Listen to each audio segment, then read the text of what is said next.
اگر وہ نہیں مانیں گے تو سزا سنگل ہوگی، اور اگر عمر کے گھر والے نہیں مانیں گے تو پھر سزا ڈبل ہوگی۔ تمہارے لیے سزا ڈبل ہے، تمہاری ذمہ داریاں ڈبل ہیں۔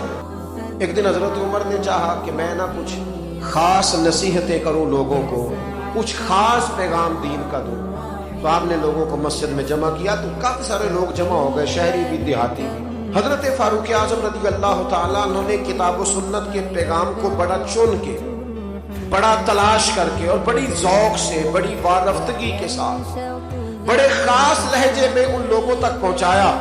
جناب عمر نے بڑے درد سے باتیں کی اور لوگوں نے سنی، گفتگو ختم ہو گئی، لوگ اپنے اپنے گھروں کو چلے گئے۔ حضرت فاروق اعظم رضی اللہ تعالیٰ عنہ گھر گئے، اپنے بچوں سے، اہل خانہ سے فرمانے لگے، جو گفتگو میں نے مسجد میں کی ہے تم نے بھی سنی ہے کہ نہیں؟ نے کہا جناب ہم نے بھی سنی ہے۔ آپ فرمانے لگے میں نے آخر میں ایک بات بھی کی تھی۔ کہا جی ہاں آپ نے آخر میں کہا تھا جس نے میری بات پر عمل نہ کیا میں سزا بھی دوں گا، کوڑا بھی اٹھے گا، حد بھی جاری ہوگی۔ اگر جو حدود اللہ میں نے بیان کی ہے اگر کسی بندے نے ان کو کراس کیا تو سزا بھی۔ کہا جناب بالکل ہم نے سنا ہے، آپ نے فرمایا ہے کہ جو نہ مانے گا اسے سزا بھی ہوگی۔ تو عمر کہنے لگے اب تم ایک بات اضافی سن لو، وہ جن کو میں نے تقریر سنائی ہے نا اگر وہ نہیں مانیں گے تو سزا سنگل ہوگی، اور اگر عمر کے گھر والے نہیں مانیں گے تو پھر سزا ڈبل ہوگی۔ تمہارے لیے سزا ڈبل ہے، تمہاری ذمہ داریاں ڈبل ہیں۔ اگر کسی کا دینی تعارف ہے، اگر کوئی بڑے خاندان سے ہے، اگر کوئی اپنا تعارف کسی اونچے قبیلے سے رکھتا ہے، اگر کسی کی نسبت کسی بڑی شخصیت کے ساتھ، تو اس کی تو سزا ڈبل بتا رہے ہیں جناب عمر۔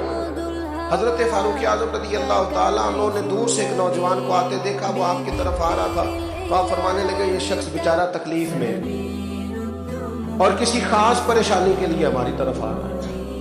وہ شخص آیا اور سیدھا حضرت عمر کے پاس آیا تو زور زور سے رونے لگ گیا۔ میں خاص بات کرنے لگا ہوں، یہ میرا کلام ذرا بڑوں سے ہے، بڑوں سے۔ ابا جی کو چاہیے بچہ جتنی غلطی کرے نا اتنا ہی ڈانٹے، وہ پھر 6 ہفتے نہ ڈانٹنا شروع کر دیں۔ استاد صاحب کو چاہیے کہ جتنی بچے کی کمزوری ہے نا، مجھے پتہ ہے سب سے زیادہ کس بات سے تکلیف ہوتی ہے، آپ کے بچے نے غلطی کی ہے آپ اپنے بچے کو ڈانٹ لیں، سمجھا لیں، آپ کسی اور کے سامنے اس کی تذلیل کبھی نہ کریں، یہ زیادتی والی بات ہے۔ آپ اسے رسوا نہ کریں، بتائیں کسی ایسے شخص کو جس سے آپ کو امید ہے کہ آپ کو مشورہ دے گا یا اسے سمجھائے گا، لیکن گلی گلی کھڑے ہو کے اپنے آپ کو مظلوم ثابت کرنے کے لیے اس کی توہین نہ کریں، یہ انداز درست نہیں ہے۔ اس سے بچوں کی انسلٹ ہوتی ہے، وہ کمزور پڑ جاتے، ہر جگہ رونا رونا میرے بچے اچھے نہیں، میں بڑا پریشان، کیا بات کر رہے ہیں آپ؟ یہ بچہ تو آپ کی کمائی ہے، اساس ہے، حسن ہے، نسل ہے، اصل ہے، اور اس قدر زیادہ تکلیف دینا، جگہ جگہ شکایتیں، جگہ جگہ باتیں۔ ہمارے بچے ہمارے ہیں نا، تو ان کی عزت کس کی ہے؟ کیوں ہم گلی گلی اپنے بچوں کی رسوائی کرتے ہیں؟ کیوں کمزوریاں؟ اور جن کو ہم خیر خواہ سمجھ کے بتا رہے ہوتے ہیں نا، وہ آگے جا کے مزے لے لے کے بتاتے ہیں، تو نقصان کس کا ہوا؟ ہمارا، ہمارے قبیلے کا، ہمارے گھر کا۔ یہ دیکھیے ذرا حضرت عمر رضی اللہ تعالیٰ عنہ مزاج کے لحاظ سے سخت ہیں۔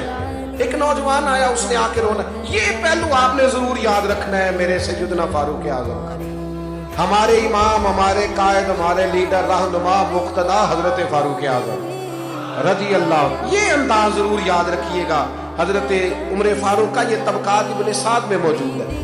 نوجوان آیا اور آ کے رو ہی پڑا، حضرت عمر نے اس کو روتے دیکھا تو فرمایا بیٹا کیا ہوا؟ کہنے لگے حضور فلاں علاقے کے فلاں گورنر صاحب کا مسئلہ ہے، حضور مجھ سے غلطی ہو گئی تھی، میں شراب پی بیٹھا تھا، انہوں نے مجھے درے بھی مارے، پھر انہوں نے لوگوں سے کہا اس کے ساتھ میل ملاپ چھوڑ دو، کوئی اس سے بات نہ کرے، حضور مجھ سے غلطی ہو گئی میں مانتا ہوں، پر اتنی اذیت، اتنی تکلیف، جب مجھے سزا مل گئی، کوڑے لگ گئے، تو پھر یہ الگ سے جو سزائیں مجھے دی گئی، یہ میں حضرت عمر کی بات کر رہا ہوں۔ میں نے جب یہ پڑھا تھا تو میں رو پڑا تھا۔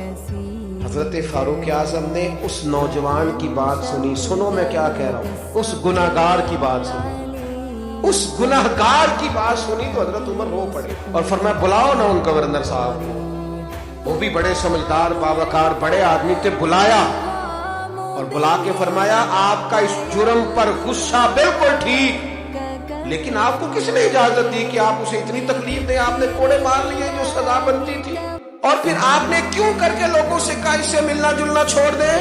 فرمایا اب میں آپ کو حکمن کہتا ہوں، اگر آج کے بعد آپ نے کوئی ایسا کام کیا تو میں آپ کو سزا دوں گا۔ فرمانے لگے آپ نے کہا تھا نا لوگ ان سے ملے جلے نہ، فرمایا اب آپ ہی لوگوں سے کہیں ان سے ملاقات شروع کریں۔ جب انہوں نے توبہ کر لی، اپنا گناہ مان لیا، جب اقرار کر لیا، معافی مانگ لی، اب سزا کا کیا مانا، اب تکلیف کا کیا مانا؟ سیدنا فاروق اعظم رضی اللہ تعالیٰ عنہ فرمانے لگے اگر یہ سچی توبہ کر لے تو پھر تو ان کی گواہی بھی قبول کی جائے، ان کی گواہی تک ہم قبول کریں گے۔ وہ کسی نے کہا تھا الجھے الجھے بکھرے بکھرے روز و شب دیکھے گا کون، لوگ تیرا جرم دیکھیں گے سبب دیکھے گا کون۔ لوگ معافی نہیں دیتے، لوگ درگزر ہی نہیں کرتے۔ انسانوں سے غلطیاں ہو جاتی ہیں، لیکن اگر کسی نے توبہ کر لی، اور صحیح حدیث میں موجود ہے نبی پاک علیہ السلام نے فرمایا اگر کبھی کسی بندے سے کوئی گناہ ہو گیا پھر اس نے توبہ کر لی، اگر کسی نے اس بندے کو دوبارہ وہ گناہ یاد کرایا تو اللہ تعالیٰ اس بندے کو یاد کرانے والے کو سزا دے گا، مرنے سے پہلے اسے بھی اس گناہ میں مبتلا کر دے گا۔